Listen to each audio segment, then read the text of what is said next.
pendidikan itu mahal, tapi kebodohan itu jauh lebih mahal.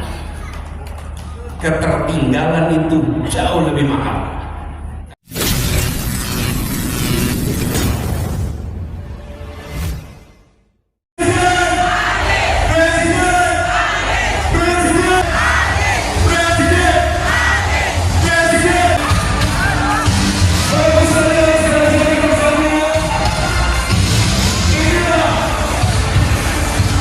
Dan mari kita dengarkan inilah pembacaan ayat suci Al-Quran untuk itu kepada saudara kita Herdiansyah, disilahkan.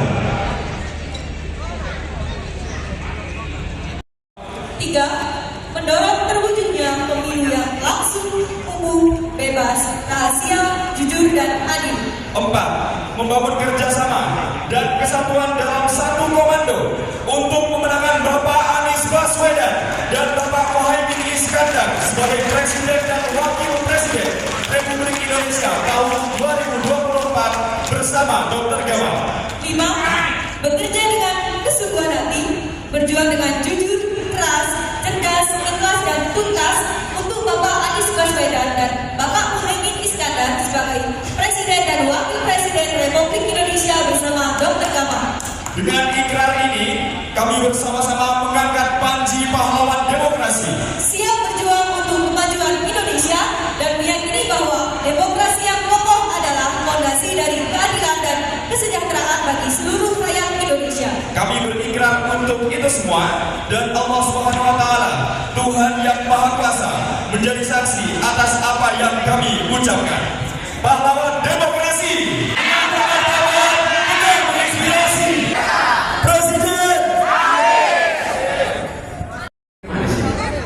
Bapak Ali Rifki, mana Pak? Oh ya, saya dapat kursi Pak.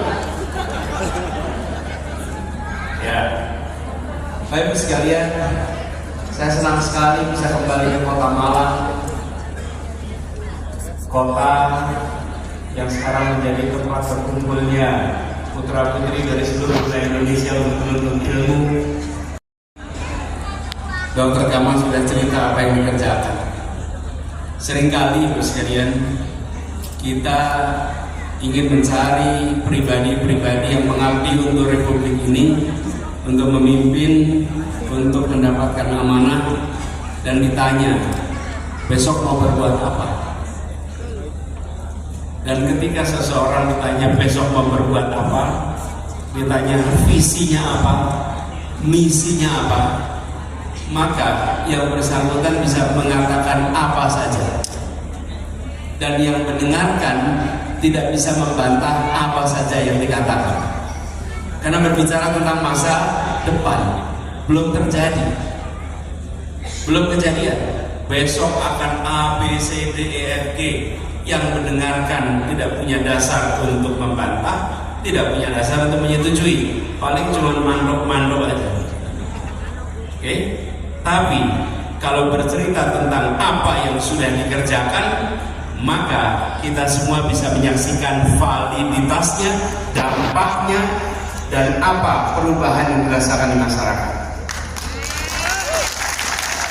Tadi ketika saya pindah ke sana supaya bisa lihat nih, ketika Dr. Gamal berbicara tentang masa lalunya apa yang sudah dikerjakannya, dia sebenarnya sedang menunjukkan bila masa lalunya hanya mengurusi diri sendiri, besok di masa depan juga akan mengurusi dirinya sendiri. Okay? Bila di masa lalunya mengurusi orang banyak, maka di masa depan insya Allah akan mengurusi orang banyak. Bila di masa lalunya memberikan manfaat pada sekeliling, insya Allah di masa depannya memberikan manfaat pada sekeliling. Menurut saya ini adalah salah satu cara menyampaikan apa yang akan dikerjakan masa depan dengan cara yang sangat kredibel. Boleh beri tepuk tangan untuk bersama. Karena kalau kita bicara tentang yang akan, yang mendengarkan tidak bisa membuktikan, dan yang mengatakan pun tidak harus bawa bukti. Namanya juga akan. Tapi kalau mengatakan yang sudah, maka ini solid. Dan menurut saya inilah saatnya ketika kita memilih pemimpin, jangan sekedar tanya apa yang akan dikerjakan di masa depan. Pertanyaannya, Anda sudah mengerjakan apa di masa lalu? Sudah? Cocok. Jadi disinilah harapan kita, mudah-mudahan nanti kita bisa dorong sama-sama. Amin. Dan Bapak Ibu sekalian saya hormati, kebetulan kita jumpa bersama di sini dan saya dan Gus Imin sedang dapat amanat. Amanat yang kami terima bukan amanat yang kecil, amanat yang besar. Dan saya menerima amanat ini tahun lalu Oktober ketika saya masih bertugas di Jakarta, kira-kira 2 minggu sebelum berakhir. Tapi sebelum saya ke sana, saya mau cerita bahwa kami pun ketika tugas di Jakarta pada waktu itu tidak pernah membayangkan bahwa saya akan dapat amanat mengurusi kota Jakarta. Sebelumnya saya banyak bergerak di bidang pendidikan. Rekam jejak saya bukan sebagai guru, ya saya dosen, tapi bukan sebagai spesialis pendidikan, mengajar sebagai dosen. Bidang saya ekonomi, mengajarnya ekonomi. Kemudian terlibat dalam gerakan Indonesia Mengajar. Kenapa terlibat gerakan Indonesia Mengajar? Karena kami melihat ketika sebuah negara dan sebuah bangsa akan maju, maka investasi terbesar yang harus diberikan adalah di dunia kualitas manusia. Dari mana itu? Kesehatan pendidikan. Kesehatan pendidikan. Karena saya banyak bergeraknya di bidang pendidikan, maka saya dorong gerakan Indonesia Mengajar. Lalu di 2016 saya mendapat tugas jadi calon gubernur. Kita semua sudah tahu ceritanya, pada waktu itu di Jakarta cukup meriah pilkadanya. Malang juga kelihatannya ikut nonton pilkada itu. Betul tidak? Nah, tapi bukan itu yang mau saya ceritakan. Saya tidak pernah membayangkan bahwa Allah mentakdirkan saya berada di posisi mengelola sebuah kota yang diberikan krisis terbesar dalam sejarah kota itu, dan salah satu krisis terbesar dalam sejarah umat manusia modern. Apa itu? Di bulan Januari tahun 2020, tepatnya 1 Januari, Jakarta diguyur hujan yang ekstrim. Langsung live. Iya. Kemampuan sistem drainase di Jakarta itu menampung hujan dengan kapasitas 50 mm per hari. Kapasitas sistem drainase. Hari itu dalam waktu kurang dari 10 jam hujannya 378 mm. Kapasitasnya 50-24 jam. Dalam 7 jam turun hujan 378 mm. Sampai Bandara Halim Perdana Kusuma yang sangat hijau, yang sangat bersih, yang tidak ada lubang, tidak ada kotoran di lubang manapun, itu terendam air sampai setengah meter. Bapak bayangkan tempat sebesar itu. Sebuah krisis terbesar curah hujan dalam sejarah pencatatan curah hujan di Jakarta selama 150 tahun. Jakarta mencatat hujan itu 150 tahun. Itu terbesar. Saya berada di dalam situasi harus bekerja bersama seluruh jajaran menyelamatkan begitu banyak warga, memastikan semua bisa kembali. Dan itu adalah sebuah krisis yang kami alami di tengah sorotan semuanya. Di Jakarta itu banjir 5 RW aja ramainya bisa se-Indonesia. Betul tidak? Bayangkan Allah kirimkan hujan yang terbesar dalam sejarah 7 kali lipat dari kapasitas sistem drainase kita. Alhamdulillah itu tertangani dan justru menjadi penanganan banjir salah satu tercepat dalam sejarah.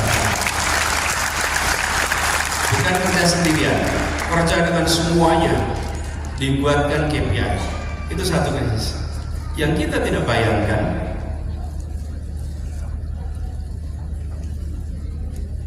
3 bulan kemudian, 3 bulan kemudian kita menghadapi COVID.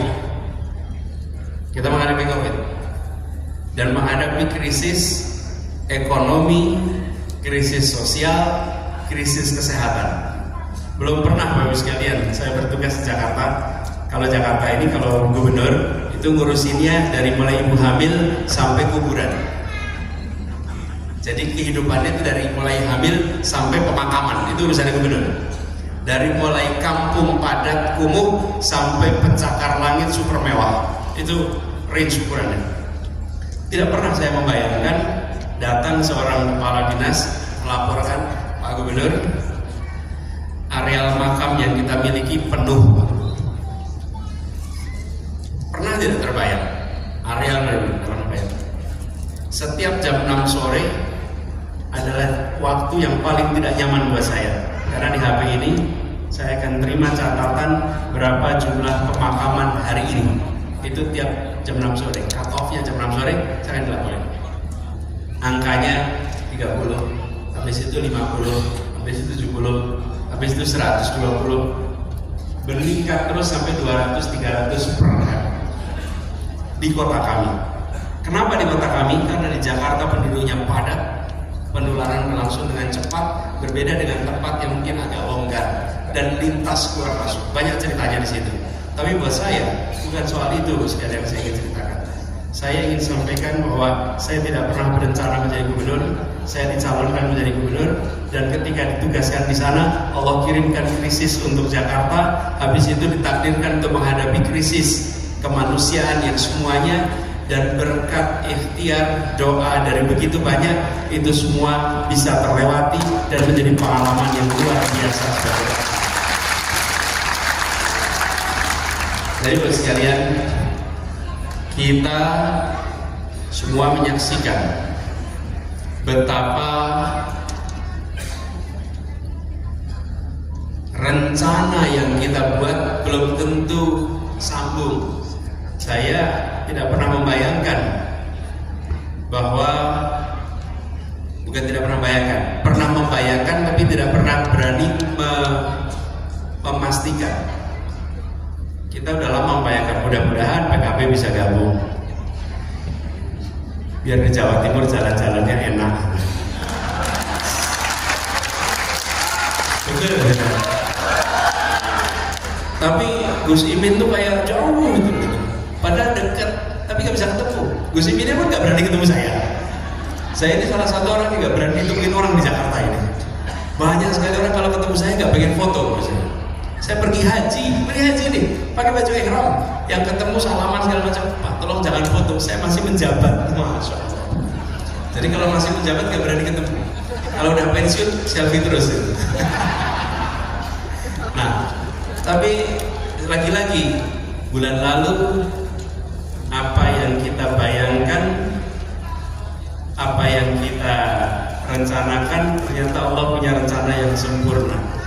Dan sekarang alhamdulillah kami bisa berpasangan dengan Gus Muhaimin Iskandar. Itu berjuang sama-sama. Dan tidak pernah terbayang bahwa singkatannya menjadi. Saya cerita sedikit nih. Saya minggu lalu, kami kalau kemana-mana ada Bawaslu. Di sini ada Bawaslu juga nggak ya? Ada ya? Ya nggak apa-apa, itu memang tugas mereka, itu dihormati aja.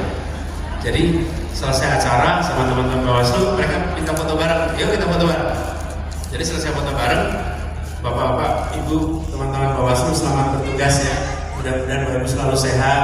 Terus mereka bilang amin. Mudah-mudahan urusannya lancar. Mereka bilang amin. Mudah-mudahan segala macam yang dihadapi bisa selesaikan mudah. Amin. Begitu selesai terus mereka bilang, kok kami jadi mengaminkan? Iya. Jadi kalau sudah ada walau dolin, nggak bisa diubah jadi kobul, Bapak Ibu. Nggak bisa. Nah, jadi Bapak sekalian saya hormati, saya ingin cerita pada Bapak semua, kita menghadapi situasi-situasi yang sering tidak terduga. Tapi dari pengalaman kami, doa dari orang-orang yang tidak pernah saya kenal, yang mengirimkan doanya tanpa saya tahu kepada apa yang kami kerjakan di Jakarta, telah membukakan jalan keluar dari arah yang tak terduga.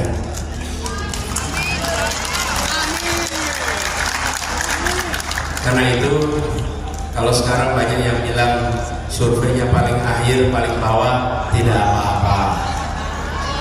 Betul tidak? Kita hormati, bagaimanapun juga mereka sedang mencari nafkah.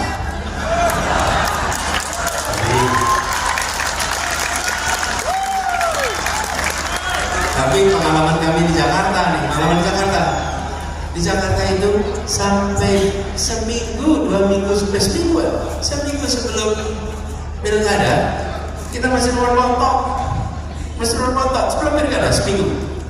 Kan kira-kira kalau seminggu ya jangan meleset-meleset sekali lah gitu kan. Terakhir, begitu pilkada mulai, ternyata angkanya melampaui semua survei. Di putaran kedua, semua bilang kami akan kalah. Ternyata yang bisa berang yang kalah.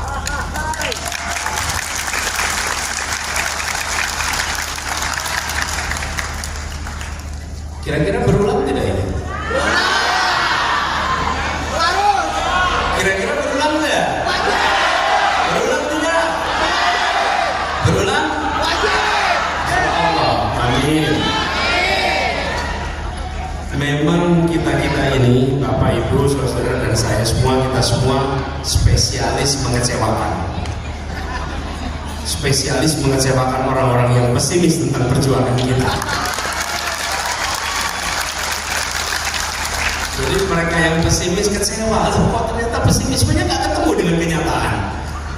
Inilah perjuangan yang sedang kita hadapi. Nah, saya berharap kepada semuanya, mari kita jangkau, bukan hanya yang sudah sepemahaman, jangkau yang berbeda pemahaman. Nanti akan ada yang bilang, hati-hati Pak, itu radikal, itu ekstrim. Apa lagi? Yaman. Apapun lah, sebut nama saja. Nah, Bapak Ibu sekalian, tolong jangan dibantah. Kalau dibilang itu anti minoritas, itu radikal, itu ekstrim. Bapak Ibu jawab aja. Kelihatannya iya. Jangan dibantah. Diiyakan saja. Kelihatannya memang iya tuh.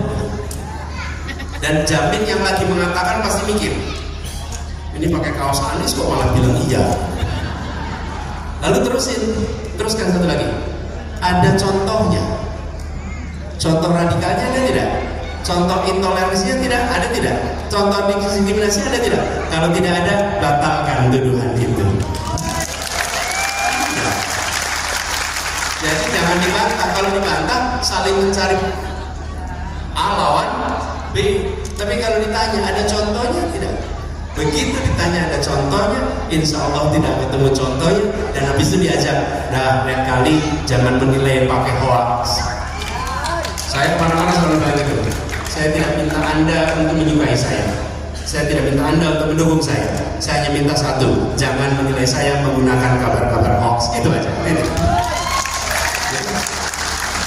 Baik sekalian, ini adalah sebuah perjuangan yang tidak kecil, besar, tapi insya Allah ini akan bisa terasa ringan. Tadi apa yang dikerjakan oleh Dr. Gamal dan teman-teman, para pahlawan demokrasi, itu adalah sebuah cara yang sangat efektif untuk mengamankan amanat dari rakyat. Setiap satu suara adalah sebuah kepercayaan. Mencari suara itu penting, mengamankan suara itu juga amat penting. Karena itu tepuk tangan untuk para pahlawan demokrasi. Nah, Bapak sekalian yang kami hormati, saya berharap pada semua untuk galang konsolidasi dengan baik. Relawan ini seragamnya beda-beda, rompinya beda-beda, kaosnya beda-beda, tapi biarlah latar belakang boleh beda-beda. Tujuan kita satu, sama, untuk dan kita ingin Indonesia yang memberikan kesempatan setara, Bapak Ibu. Tadi pas lagi masuk ke sini, kita desek-desekan mau foto, Bapak Ibu. Saya sering mengalami situasi itu, desek-desekan, dorong-dorongan. Kadang-kadang kalau dorong-dorongan lupa kanan kirinya tuh teman yang berangkatnya boncengan. Dorong aja sudah. Pokoknya yang penting dapat selfie. Dorong, pokoknya udah dorong-dorongan udah lupa itu kanan kiri. Luar biasa semangatnya. Tapi ini sering salah nih. Dorong-dorongan keras, sesudah dorong-dorongan keras nanti ada yang bilang gini, sudah. Pak Anies capek. Saya cek siapa ini? Ini yang tadi udah selfie yang bilang begitu. Yang udah selfie dia bilangnya. Bangsa ini sering begitu, sudah makmur, sudah cukup. Yang lain di bawah aja, tidak bisa. Kita harus berikan kesempatan yang setara kepada semuanya. Betul? Jangan sampai karena udah dapat terus merasa udah cukup. Belum. Pendidikan tinggi nih, saya beri contoh. Pendidikan tinggi itu mahal. Betul, mahal. Ketika saya kuliah, saya bayar 97.000.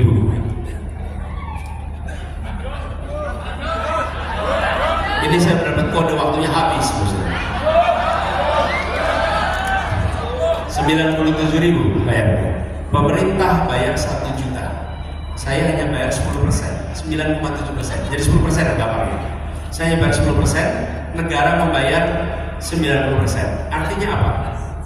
Orang tua menanggung 10%, negara menanggung 90%. Sekarang tercipta kelas menengah begitu banyak lewat pendidikan tinggi. Lewat pendidikan tinggi, orang menjadi dapat kesempatan kerja lebih baik, penghasilan lebih baik, lebih sejahtera. Pendidikan tinggi adalah eskalator ekonomi, eskalator sosial ekonomi, membawa naik ke atas. Apa yang sekarang kemudian terjadi?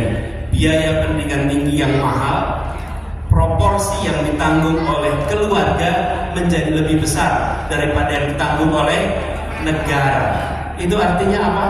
Ada banyak sekali orang tua yang tidak punya lagi kesempatan yang setara untuk mengirimkan anak-anaknya masuk perguruan tinggi milik negara. Betul tidak sih? Ini yang harus diubah. Ini contoh saja bahwa keadilan yang kita bawa adalah perubahan agar terjadi kesetaraan kesempatan. Kalau kesetaraan kesempatan itu dibuka, maka kita akan bergerak. Pendidikan itu mahal, tapi kebodohan itu jauh lebih mahal. Ketertinggalan itu jauh lebih mahal. Karena itulah ini harus dipandang sebagai investasi. Bapak Ibu sekalian, saya ingin ngobrol lebih jauh, tapi waktunya sudah habis. Insya Allah ini perjumpaan bukan perjumpaan yang terakhir. Insya Allah kita dapat kesempatan untuk ketemu lagi di waktu yang akan datang. Apalagi Malang itu katanya singkatannya mantan paling disayang. Benar ya? Mantan paling disayang. Insya Allah nanti ada kesempatan sini lagi kita saling mendoakan. Insya Allah Bapak Ibu semua dilancarkan semua urusannya, kesehatan dan perjuangan kita dimudahkan untuk melampaui keberhasilan. Terima kasih kepada semua yang memilih hadir. Salam untuk keluarga, salam untuk tetangga, salam keluarga semua. Bismillah, kita diantarkan pada kemenangan nanti. Terima kasih. Assalamualaikum warahmatullahi wabarakatuh.